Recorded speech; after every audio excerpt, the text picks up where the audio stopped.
Gaming phones have yet to achieve mainstream success, but manufacturers are still at it, and the latest such device we've encountered is the Poco F4 GT.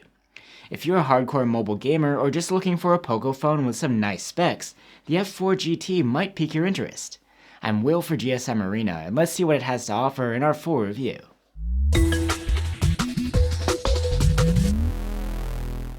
The Poco F4 GT offers features that you'd typically find in a dedicated gaming phone. It's actually the same device as the Redmi K50 Gaming in China. It's been repackaged though to seek a broader audience.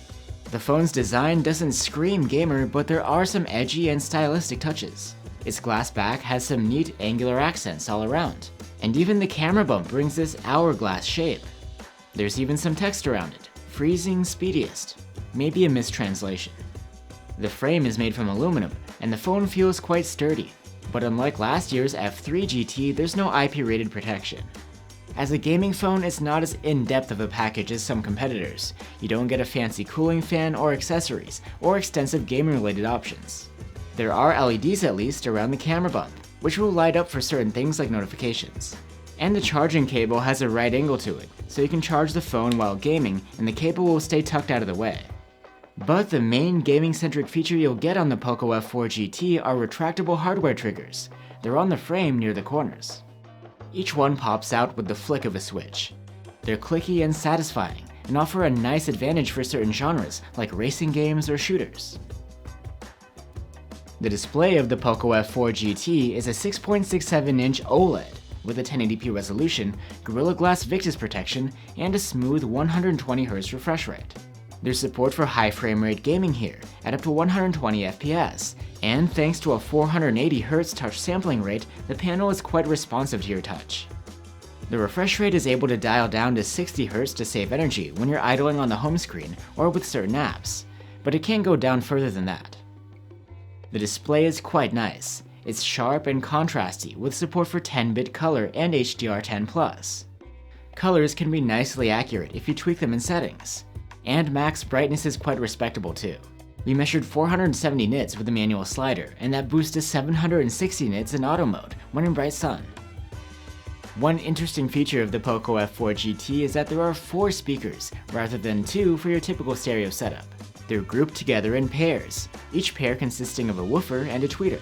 The placement is nice, to help avoid accidentally covering them while gaming. They're not the loudest speakers around, but earned a score of good on our loudness charts. The sound quality though is excellent, with good bass and crisp treble.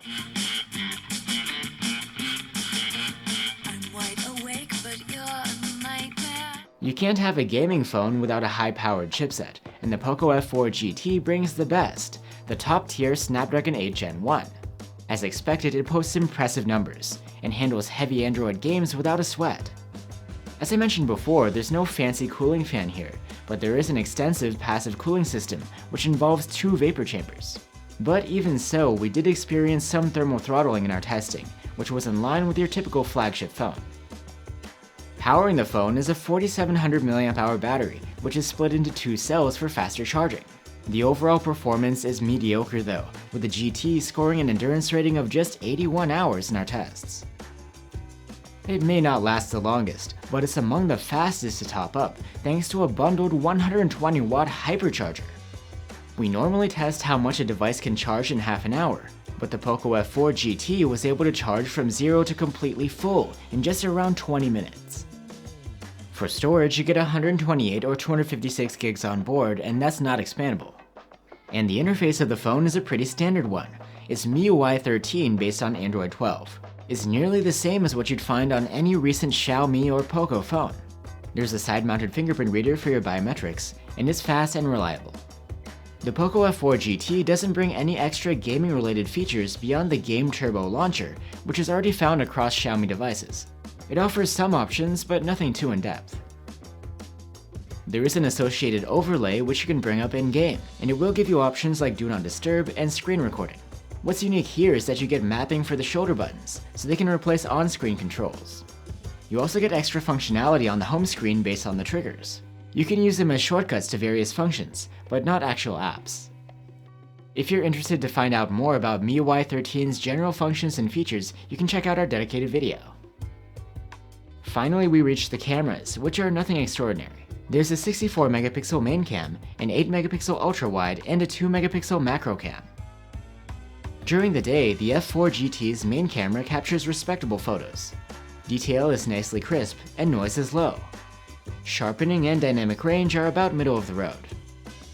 Portraits have competent subject separation, with decent results even with complex scenes. The ultra-wide's photos are acceptable in quality. There's enough detail and dynamic range is so-so.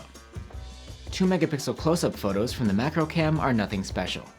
There's not a lot of detail at this resolution. At least the colors are lively. In low light conditions, the Poco F4 GT will automatically apply night mode processing to photos from the main cam. These shots are well exposed, with wide dynamic range and well saturated colors. The detail is pretty good and noise is low. There's also a dedicated night mode that you can toggle.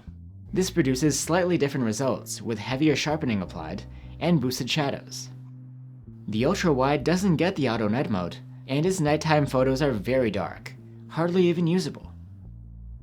You can turn on the dedicated night mode, and it will dramatically improve exposure, so at least you can see what's in the scene. These photos are still very soft though. Selfies from the 20 megapixel front-facing cam are solid. There's wide dynamic range and colors look good. The detail level is alright, but not what you'd expect at this resolution. The Poco F4 GT can record video in up to 4K resolution at 60 FPS with its main camera. 4K video quality is great, with low noise and plenty of detail.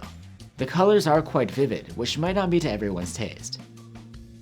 The ultra-wide serves up an entirely different color palette, with an overall colder look. The detail level is very good for an ultra-wide at 1080p, and noise is minimal. Electronic stabilization is always on, and besides the occasional focus hunting on the main cam, the footage is overall quite smooth. So that's the Poco F4 GT. It's a gaming phone that's not as hardcore as say your ROG phone or Red Magic, but it still brings a great AMOLED display, those nice quad speakers, and the shoulder triggers. The battery life isn't the best, but the charging speed sort of makes up for it. Gaming enthusiasts might be disappointed in the lack of a cooling fan or other accessories, and you don't have the same level of control over the performance like you'd have on other gaming phones. But even so, the Poco F4 GT brings some pretty nice specs for the price, and is worth checking out. Thanks for watching guys, stay safe and see you on the next one.